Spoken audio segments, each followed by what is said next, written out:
Welcome or welcome back, or if you're new, hi, my name is Laura. In this video we're going to be reading a bunch of books written by Muslim authors, or books with Muslim representation. We have She Wore Red Trainers. This was one of those books that was first recommended to me. This is the book that I'll be starting. It's good weather, I'm excited, let's go outside.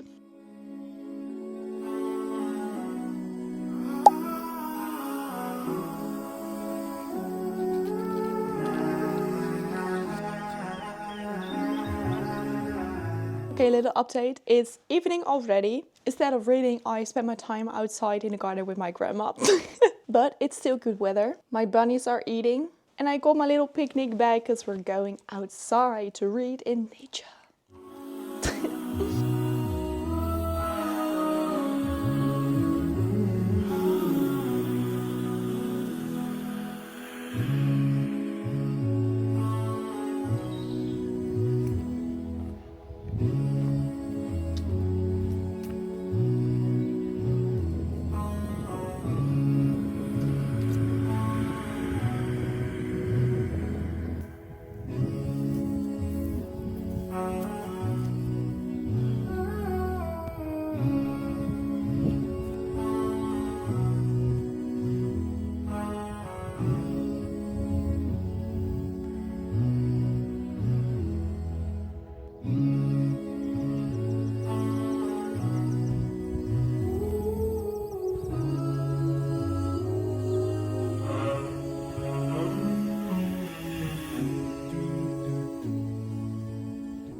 I am only on page 14 and I feel like crying already.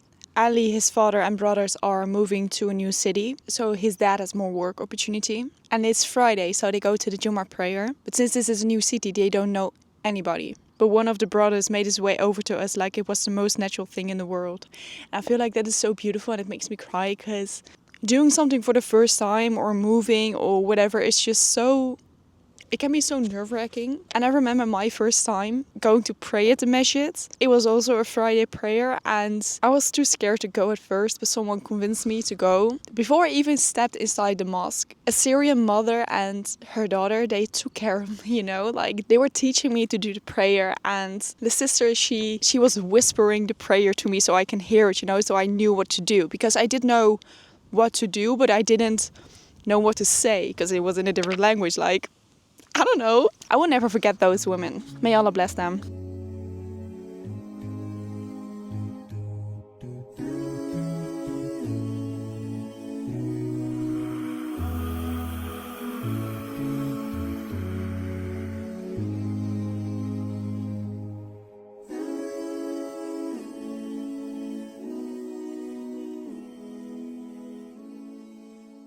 I'm exactly 50 pages in. I'm on chapter 10. It is dual POV. I love it so much. I'm having such a good time. I feel like I'm gonna be giggling. I'm blushing. We follow the story of Ali and Amira. They are moving away for a certain time. And then during Jummah prayer, they met this brother who invited Ali to play rugby. Ali and his family only began practicing Islam about 8 months ago, at least deepening their deen. So Ali shows up at the rugby court to play with the brothers. But then Amira shows up. Because Amira is the sister of Zayn. And he tries to lower his gaze, but when he looks up and he sees Amira, he's like, she's stuck in his mind. And the same goes for Amira. If there's one thing Amira has sworn off, it's men. She doesn't want a marriage because her mama already has 4 failed marriages, so she doesn't have a good example of a healthy, good marriage. I just can't wait for them to interact, because Zayn, the brother of Amira, he's very protective of her. He's like, you're not even allowed to look at her, you're not even allowed to speak to her, you're not even allowed to think about her. I like that. My bunnies are outside, so I just want to go home now and spend some time with my bunnies and read some more, because it is fun. It is a lot of fun so far.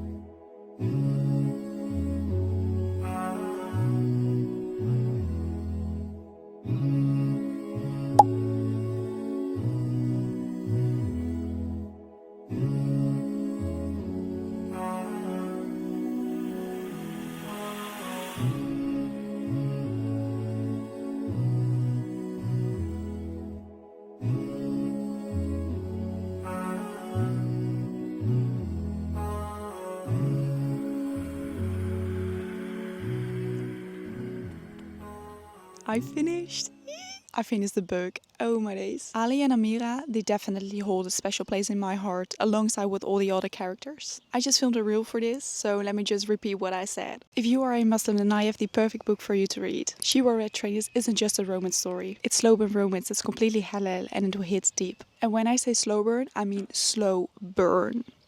Like these two don't even touch, but you'll be giggling and blushing and kicking your feet. It's about Ali and Amira, two Muslim characters who are just unapologetically Muslim, both on their own spiritual journeys who fall in love the halal way. No random hand grazing, definitely no smut, and no compromising values. Ali rediscovers Islam after the passing of his mother and the move to South London with his dad and brothers. Trying to settle in, he hangs out with the brothers from the local masjid. And one day, playing sports, he had his first look of Amira, before quickly lowering his gaze, obviously. Amira began living her life the Islamic way after she went down a different path in her early teen years. Wanting nothing to do with marriage, due to the failed ones of her mother, developing feelings for her brother's friend isn't something she wants to do. Both Ali and Amira have come a long way when it comes to their deen and taking care of their family. The little interactions between these two make me scream internally. It even has a little Islamic glossary at the end of the book. I feel like this book is such a beautiful representation of what teen, maybe even adult Muslims are struggling with. And what I appreciate most is that the author showed that the halal way is indeed beautiful. She Wore Red Trainers is your fresh start to clean and halal romance. So Muslims, this one's for us. Now I will admit, I feel like if you do not understand certain Islamic ways, this book will feel weird for you. And it is slow, like really flipping slow. Now is this the best book ever written?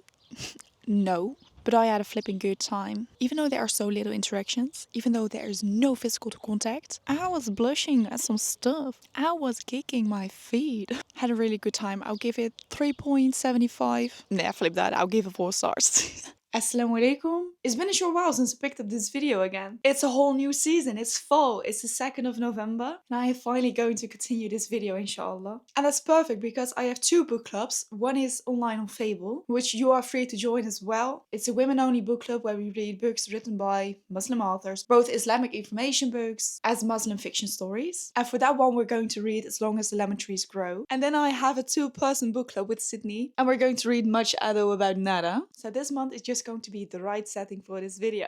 Now I'll be debating whether to start As Long as the Lemon Trees first or the other book. But considering the fact that it's been raining a lot in the Netherlands here, I think this book will fit the weather the upcoming week. I already got the matching tabs. So without talking too much, let's dive into it.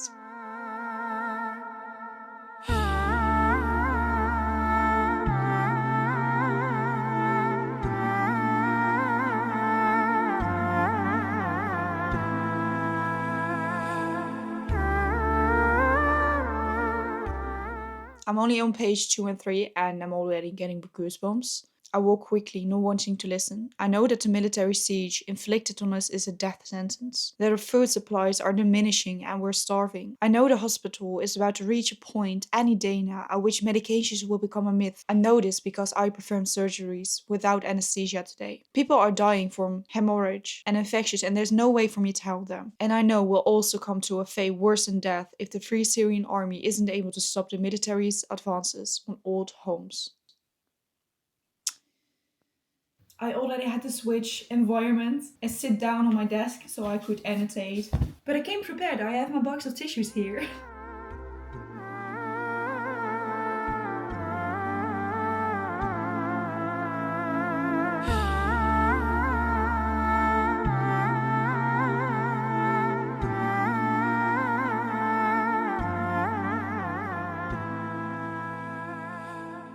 I think I'm first going to just annotate it all, like write in it and do all of that stuff and then later on tab it. I don't know how to fill my annotation key just yet, so I think I'll just do that afterwards.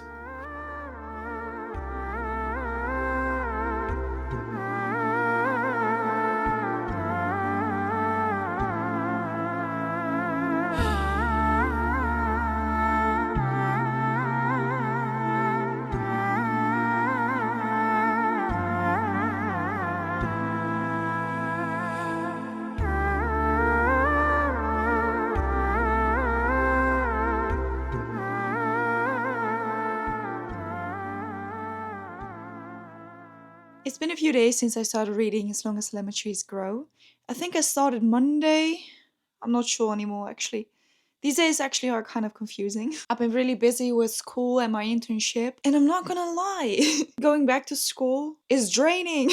It's lovely. I always go with a big smile to my internship, so to school, and then with a big smile I'll come home. But I'm always so mentally and physically exhausted each and every day because of all the yelling, the screaming, the taking care of all these kids, teaching and just learning as well. I just still need to find balance and a routine to keep me grounded, you know? And I'm finding that little bit of peaceful moment, the quiet. I cherish that so much. So yeah, I just gotta figure out how to handle everything. But I feel like my content has been lacking, which is why I haven't uploaded a YouTube video in so long, which is why I'm not making so many TikToks or Insta posts these past couple of months. But anyway, let me go back to the story because I have a little over 100 pages left, or exactly 100 pages. Something like that. I just paused what I believe to be the biggest plot twist, or the thing that makes people cry the most. I did not cry. I mean, I felt it, I felt sad, but I saw it coming from, I don't know, after 50 pages. So even though the story is very, very traumatizing and very important to tell, I'm not really feeling that 5-star read yet. And that's not necessarily because of what the story is about, you know, Syria, but it's the way it's written, I guess. This book has been popular for quite a while now. So obviously I already seen a lot of reviews of this one. I did see people raving about it, but I also saw the comments, people who actually disliked the book. So I kind of got like both insights, and I do agree with both of these sides, which is why I'm kind of in the middle. If I had to cut the video here, I would give it 3 stars, but who knows, maybe these last 100 pages will move it up or move it down. But I just noticed that I kind of feel bad, which is why I haven't been talking to the camera so far, because I didn't really know how to talk about this book. And I know this is a favorite of a lot of people. I also need to keep in mind that it is young adult. I'm just getting annoyed with all the repetitiveness. Is that a word? Like, Studio Ghibli is mentioned almost every chapter. My candle is lit, my tea is warm, I'm in my zone, my phone is on do not disturb, and I'm just gonna binge these last 100 pages, I hope. And I'll come back to you in a minute.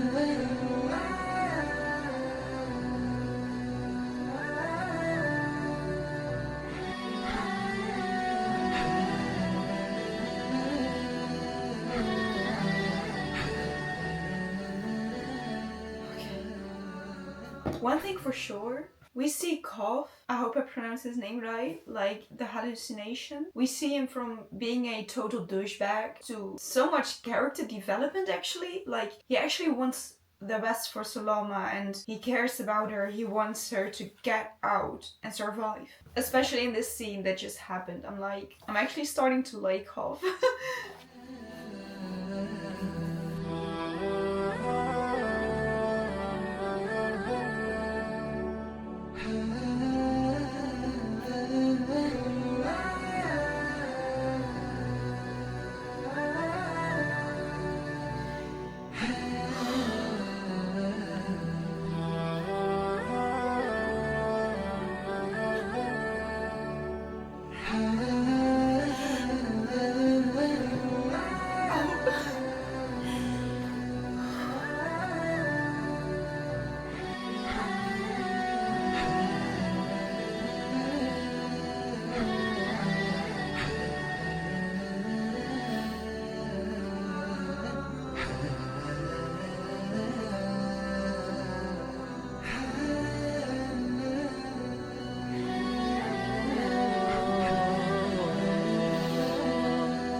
It's Sunday evening. My grandma and I just ordered pizza. And while I'm waiting for the pizza to be delivered, I already started annotating the book or like putting in the tabs. Yeah, what do I want to say about this book? First of all, I had incredibly high expectations when it comes to this book. Probably because I've seen As Long as the Lemon Tree is over my For You page for this past, what is it, 2.5 years? And all of you told me this is going to be a 5-star read and I will be bawling my eyes out. And then I started reading the book and I was like, are we reading the same book? Because I don't know, actually. I don't know about that. One of the problems is probably that when I started reading the book, I didn't quite enjoy it. Maybe enjoy is not the right word to use, but like I couldn't really get into it. I thought a lot of it just repetitive. And why, oh, why is Studio Ghibli mentioned almost every chapter? Like, we get it. We get that you're into Studio Ghibli or that the characters are into that. You do not need to mention it 100 times. That was just annoying and so repetitive. I was like, skip it. It pulled me out of the story. Then to the part about the Syrian war or revolution, the author mentions that the Free Syrian Army are martyrs, that they are the heroes, they are the good guys. So when I started reading Goodreads reviews of other Muslims and Syrians, they weren't happy with the way the author portrayed the Free Syrian Army. When I started reading all of those like 1 and 2-star reviews halfway through the book, I didn't really know how to look at the book. As I understand that it's a resistance against the dictatorship. People are also saying that the Free Syrian Army is financed by a certain state or country. So I didn't really know how to look at the book anymore. I think the story needs a lot of editing. Like I mentioned, with the way a lot of things were just repetitive.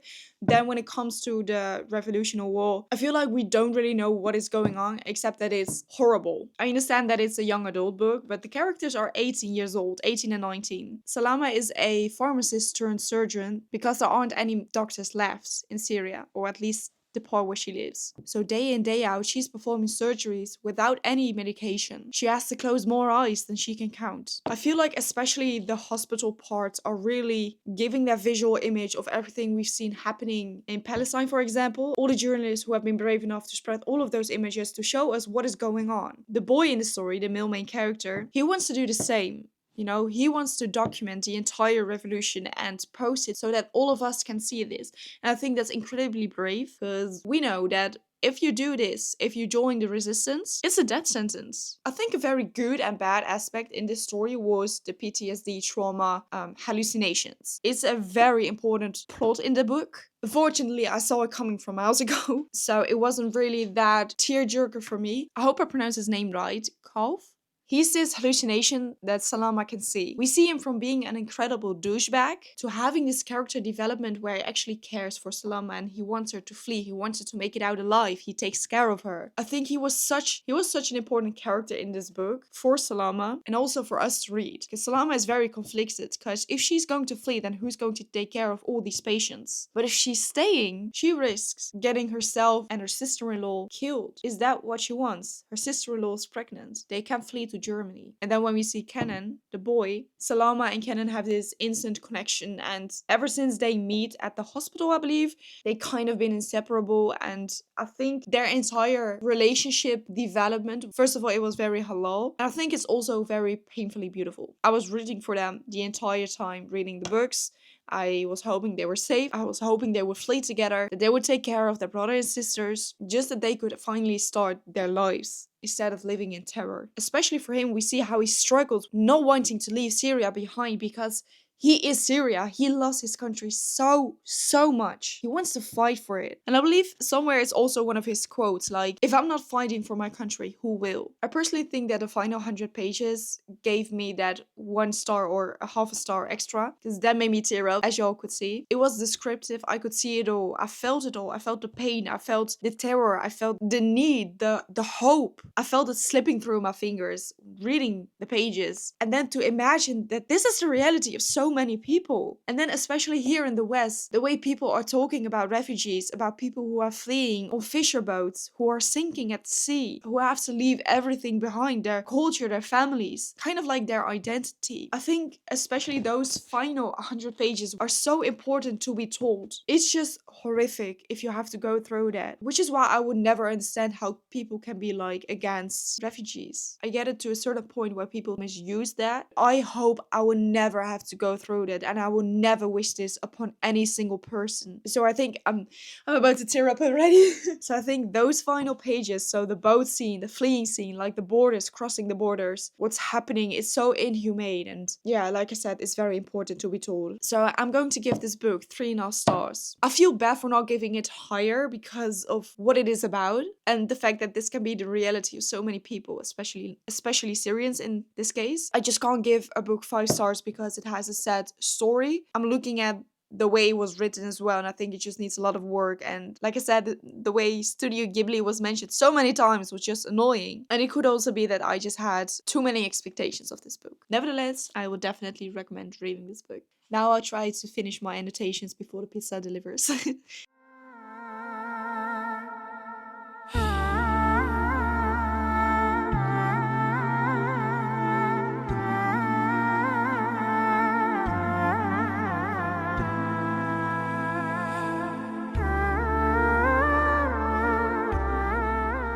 It's a brand new week, which means I'm going to start a brand new book. So it's a good thing that an arc just hit my Kindle. The Kingdoms is the Greatest Treasure, Book 2, The Wings of Fae. During the summer, I had the privilege of receiving Book 1 as well. And I had a blast. I had such a good time, such a fun time reading that book. The author reached out to me if I wanted to read her book, and I was like, hell yeah. So I was really surprised when I saw that she sent me Book 2 as well. But she's like, here you go, girl. And I'm like, yeah. I'm really happy. I'm literally DNFing all of my other books on my physical TBR, which is a lot, by the way. So I can start a brand new book on this brand new Monday. I had much ado about nada planned for this vlog. And I did read it. I finished it on Sunday, but I didn't film anything because I started the book when I was on my train ride to my husband and the train was delayed. It literally took me about 3.5 hours just to get there and then 2.5 hours to get back. So I finished the book, but because it was so busy and so crowded, I couldn't film anything. So this clip is literally the only thing I filmed while reading this book.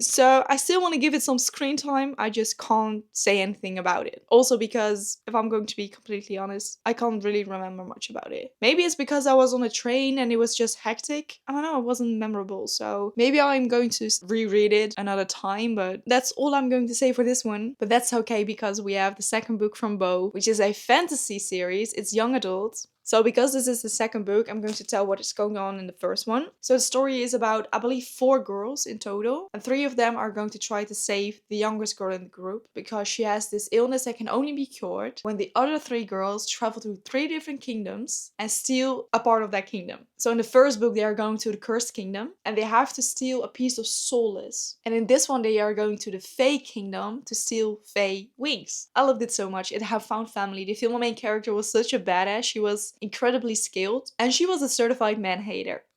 I loved it. It's easy to read. It doesn't have a lot of world building, so it's not confusing for you to read. I just can't stop smiling. I'm really excited to read this book. Here we go.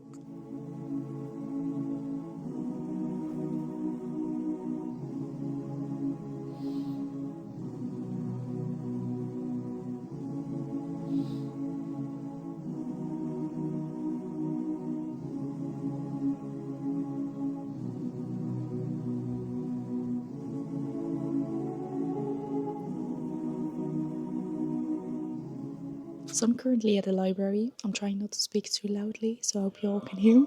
I'm studying with one of my friends. She's getting some food now. But I brought my Kindle with me, obviously. After I finish all my schoolwork, all my studying, then I'll pick up this book again, inshallah.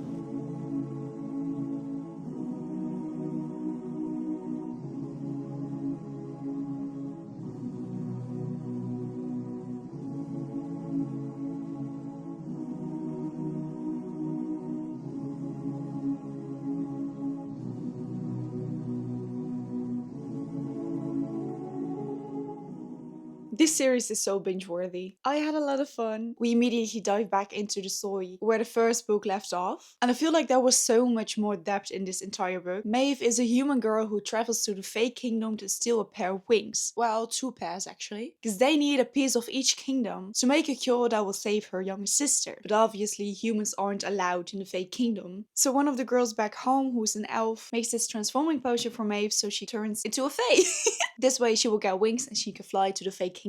They have a very good plan, but that's easier said than done. Along the way, she's almost eaten by ogres. She's bonding with a creature, an animal. She sees dragon fights. And one thing you need to know about the Fae: never make a deal with any of them. We have friendship, betrayal, magic, dragons, potions. Oh, and let's also not forget a royal fae, because why not meet a prince when you're at the Fae Kingdom? Like I already said, I feel like there was much more depth into the story compared to book 1. I have so much respect for Maeve because ever she was a kid, she had to take care of her younger sister. Maeve actually hasn't really lived a single day. She's always been just surviving and taking care. This story punched my heart. I felt betrayed, I felt anger, sadness, cuteness as well, because sorry, but the Flicker Fox is an adorable little baby. Both Katarina from book 1 and Maeve in this book are badasses, both in their own unique way. I don't like violence, but oh my days. In the upcoming books, I hope Maeve will have the opportunity to kick the queen in her face. If you know, you know. Read the book to find out why. I still have some questions left about this book, like about the Crown Prince. Hello, what's up with him? Because we only saw a really short part of him. So we have 2 princes. We have the Crown Prince and then the dark, moody, broody other prince. But I'm talking about the Crown Prince with his shadow magic and whatnot. I need answers. I need them. Without saying spoilers, can we please just go back to the Cursed Kingdom and get something or someone back? Otherwise, I'm going to bawl my eyes out. Even though we are dealing with magical realms and different kind of kingdoms, it's easy to understand. The world building isn't heavy. Really happy to have received an ARC. And I'm going to be shoving these books down your throats. Read it. Okay, so for the next read, I hope to read The Exes. I've been following this author for quite a while now, ever since the start of my TikTok journey. And this book has been on my shelves for quite a few months now, maybe even a year, I don't know. There is a content warning. This story involves themes of cyberbullying, patriarchy, gender inequality, abortion, domestic violence, Islamophobia, classism, racism, and mental health. So even though it's a young adult romance story, I still think we are in for quite a journey. It's about Zara and Karim. Both have nothing in common. Karim is a globally renowned influencer, while Zara is just a normal teen. I saved this book for this video.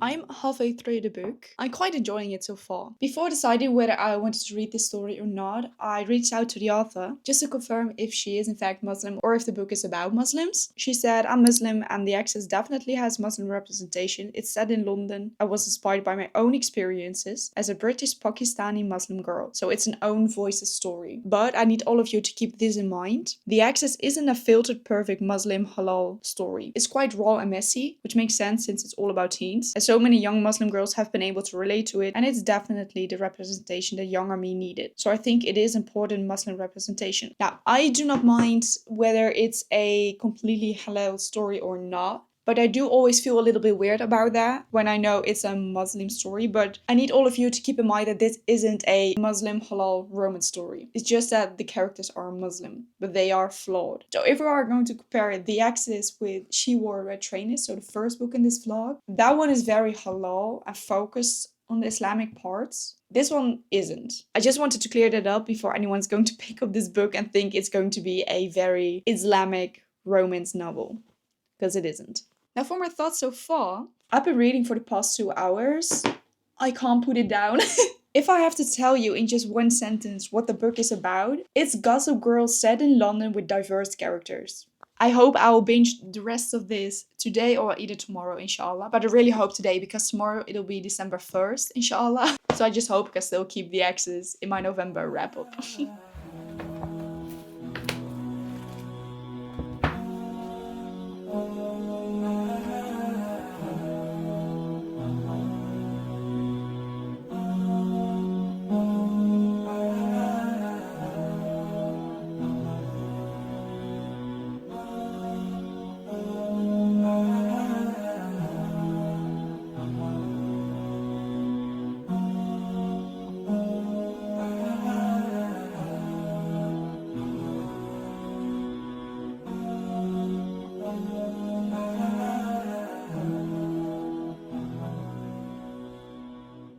Yo, I binged this book yesterday.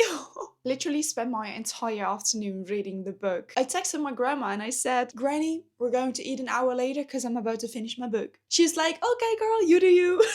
I had a blast reading the story. Didn't even think I would annotate this much. But yeah, I had a lot of fun. Basically, the Exes is Gossip Girl meets Crazy Rich Asians but make it young adult and set in London. While Karim is a world famous influencer, Zara is just an ordinary good girl. They are complete opposites, but their worlds still collide after Karim's family hires Zara Brothers' company for a wedding event. After Karim had his first real interaction with Zara, he's determined to get to know everything about her. And Zara is like, ooh, well, am I supposed to do this? He's an influencer, he's very famous, and I do not even go out on dates with anyone, let alone a boy with this much fame. Zara is so down to earth, and that's exactly what Karim needs. But both come from different backgrounds. Karim is more of a liberal Muslim, and Zara comes from a background that very much values the family name, reputation, stuff like that. And we also cannot forget the third love interest, or second love interest, Imran. He was Zara's crush growing up, and he suddenly also starts having an interest in her. I think the story shines a light on very important topics, such as family drama and values, Islamophobia, online bullying, stalking, and also kind of finding your own path and standing up for yourself. The family drama in Zara's life was actually so violent, in my opinion. Every time her parents made an appearance in this book, my mouth was just wide open from disbelief. Her parents care so much about what other people think of them. They come from a Pakistani household, and especially the dad, he cares so much about his family's reputation and all the way what people from Pakistan think of them. They married their oldest daughter off to an abusive man. She's literally in an abusive marriage. She wants to get out, but her parents are like, you can't do that because it'll bring shame on her family. They don't care that their daughter is getting hit, that she's getting abused. They only care about what people would say if she's a divorced woman with 2 children. Then their son decides to marry a woman their family didn't approve of. Even though she's such a sweetheart, the brother chose for his own family, so for his wife. And the parents are like, I don't want to talk to you ever again. They don't even want to get to know their grandchild. So Zara is the only one left at home, and they are very strict to her. So if her parents knew she was out dating a world famous influencer, she will be getting kicked out. Her parents use Islam to control their household, to control the women. It's abusive, it's bad, it's giving a bad name to Islam. So that was something that was really twisting in my stomach.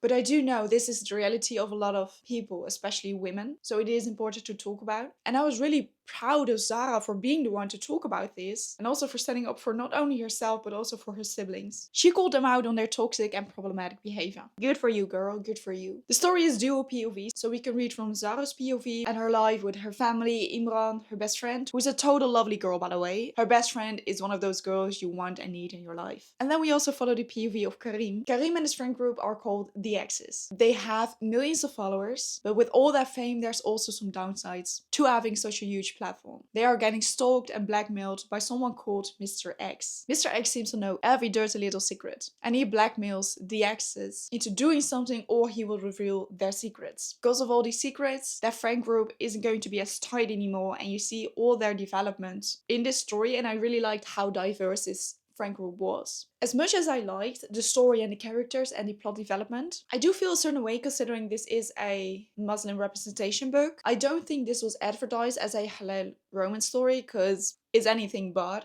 And even though I know this is a very realistic book because it's about British Muslims and we know that being in the West is more difficult to practice Islam than in certain other countries. But I feel like we should keep in mind that everything these characters do isn't what Allah subhanahu wa ta'ala wants from us. So if you really want a halal romance story, you should read She Will Wear Trainers and not The Exes. But I still really enjoyed this book. Usually I don't really like these love triangles, but I didn't really mind in the story, as in I could kind of understand, but I don't know if I'm Team Imran or Team Karim, because I don't think I'll be rooting for either of them actually. Both have done some questionable things in the books that I'm like, oh, Zara, is this the kind of Muslim man you want to marry? Like, I mean, they're only 70 years old, trying to find their path in life. Both main characters had a lot going on for themselves, which makes the story very fast-paced, and every chapter had me hooked. I really like that we got to see the blog of Mr. X as well, which really gave that XOXO Gossip Girl kind of vibe. I am kind of stuck between 3 and 3.5 stars because of that Muslim representation, because I did really enjoy it. I just had some thoughts that were very questionable as Muslims, but still, I thought it was kind of enjoyable.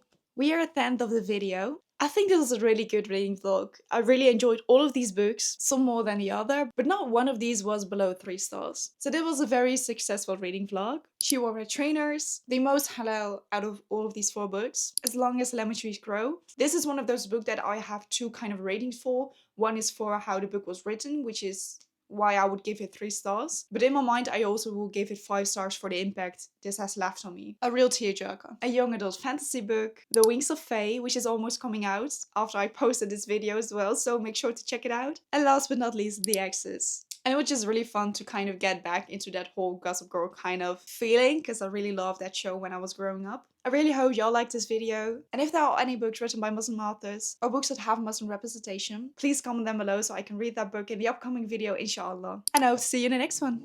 Bye girls!